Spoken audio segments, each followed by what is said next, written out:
silently struggling, and on Christmas Day 2015 he took his own life. His parents are of course devastated, but they're hoping his death can transform his hometown, the Upper Hunter Valley community of Scone, for the better.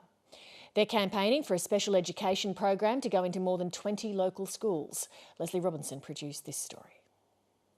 Hey! Hey! Go on. Hey! Hey! He was just a easygoing, fun-loving larrikin. He was a larrikin, that part was right. Go on. Yeah, good worker. Had his own business. Was a leco by trade. Yeah, it was just a ordinary country boy that just did his work, loved his sport. And just loved all his mates. Will was 24, took his own life. Well, that day I said to someone, what was it like? And I said, well, it was the worst day of my life. We never saw this coming. And every day I think of it, we both do, Pauline and I, you think every day, what could we have done? Hey. I spoke to Will the day before he died, and he actually told me that he'd never felt this tight in his whole entire life. I believe in my heart that his success was too much, and he was looking down the barrel of work and work and work. And I think when he looked out, he just thought, oh, I don't know, this is not worth it. How does a boy who has everything explain to someone that they're not well and it's not what they want, or it's not how they saw it going? And I think that was his struggle. I really think that's his struggle. He can't tell anyone.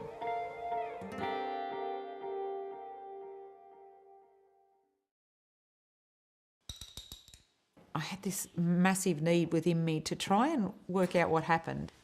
And so I, like everyone, started to Google suicide. And I saw the most amazing statistics that 26% of Australian youth are suffering some form of mental illness or anxiety right here, right today. And I thought, no, something has to change here.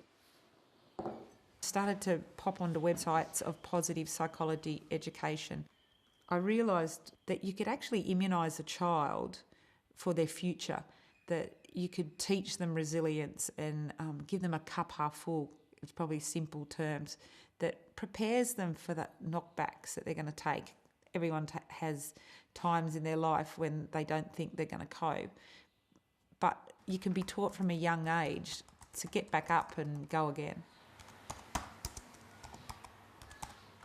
Pauline Carrigan first rang me back in April and told me about Will and told me about her vision to introduce mental health and wellbeing initiatives into the school. It was very early part of her journey and she was seeking help.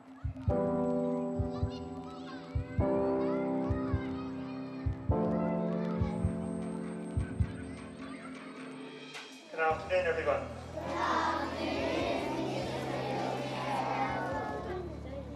I'm Jim Fitzgerald, Principal of St Mary's Catholic Primary School here in Scone, and we're one of the 22 schools in the Upper Hunter that have taken on board this project. Those people here who have someone waiting may walk over quietly to them, thank you.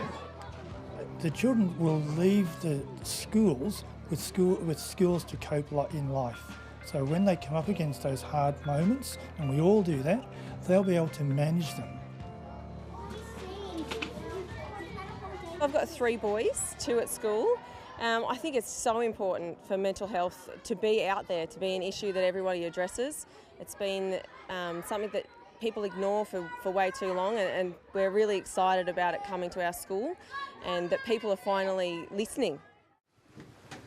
So tonight we've got our big positive education. So I just wanted to touch over everything and make sure everyone's clear on what they need to do tonight. It can't be taught in a classroom and then not follow through into the community. So it's going to require business houses, coaches, teachers, parents to be aware. Now, how this is going to take place is still a little bit of an unknown for all of us, because you've got to see it's never been done before.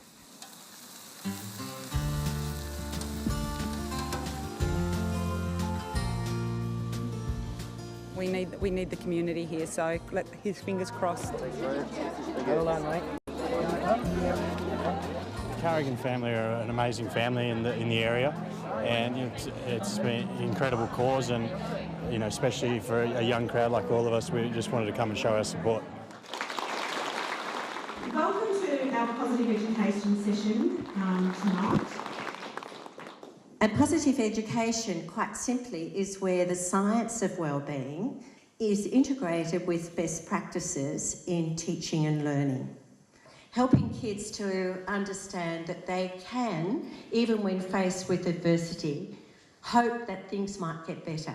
I tell you now that when your young son drives away tonight, he is 3 times more likely to die at his own hand than he is in a car accident. Why did I not know this?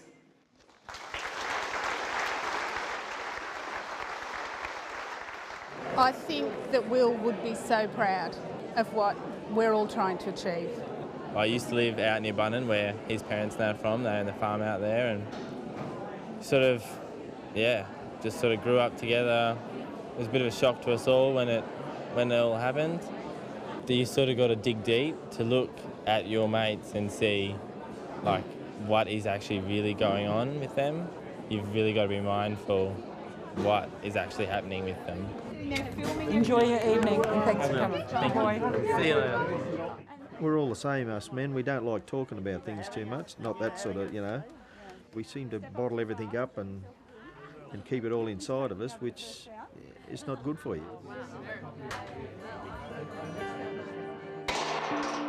Beautiful. Good boy. Up you get. We'll pick the calves out, will we? No? See if they're good enough to sell soon.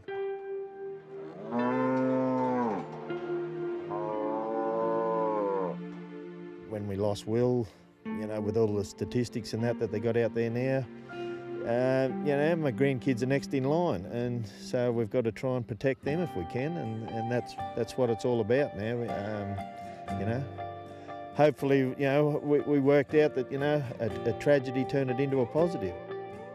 If the World Health Organisation's prediction for 14 years from now, mental illness being the greatest health burden to mankind, then we as a family, as parents and as a community have to change this right now. We have to turn the tides. We don't have a choice.